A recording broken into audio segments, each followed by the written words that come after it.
আসসালামু আলাইকুম। আজকে আমরা যাইতেছি একটু ঘোরাঘুরি করার জন্য।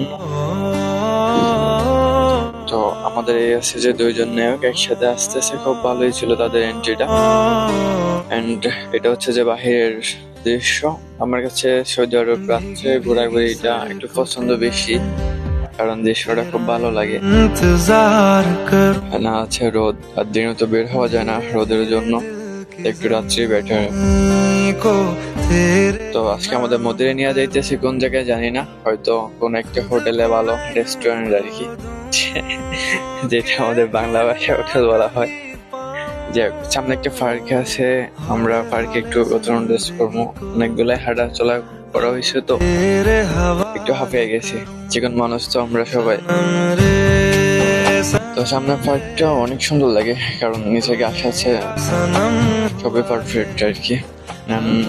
চারিদিকে শুধু ওয়াও ওয়াও। আর এরা তো খুব ছবি তোলার জন্য জামাইয়ের মতো বসে আছে সবাই। আর একজন আছে ফোন নিয়ে ব্যস্ত, দুজনে আর কি। करम हुआ रे सनम रे तू मेरा सनम हुआ रे।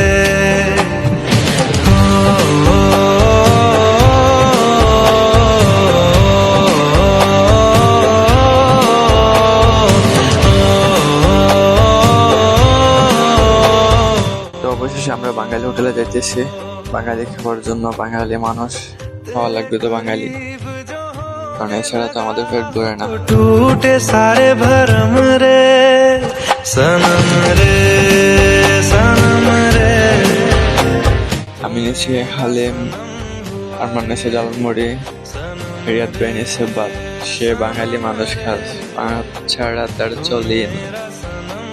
অনেক মজা ছিল খাবারগুলা, জাস্ট বলার বাইরে। সেম মনে হয় যে মায়ের হাতের খানা, একবার এরকম মনে হয় আর কি। অনেকদিন পর আসা যাওয়া খাওয়া মাঝে মধ্যে খুব ভালোই লাগে। তো আমাদের খানা দানা শেষ করে আমরা বাসায় দিকে রওনা দিছি। মাঝে মধ্যে ঘুরতে বের হইলে খুব ভালোই লাগে, মন টন ফ্রেশ থাকে।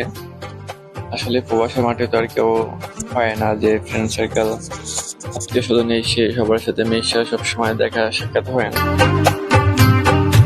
প্রায় 2 বছর হয়ে গেছে বিদেশের মাটিতে। তো মাঝে মধ্যে যখন একটু বের হয়ে খুব ভালোই লাগে, মন খারাপ থাকলে আর কি। ভালো থাকবেন সবাই, আল্লাহ হাফেজ, দেখা হবে অনেক সময়।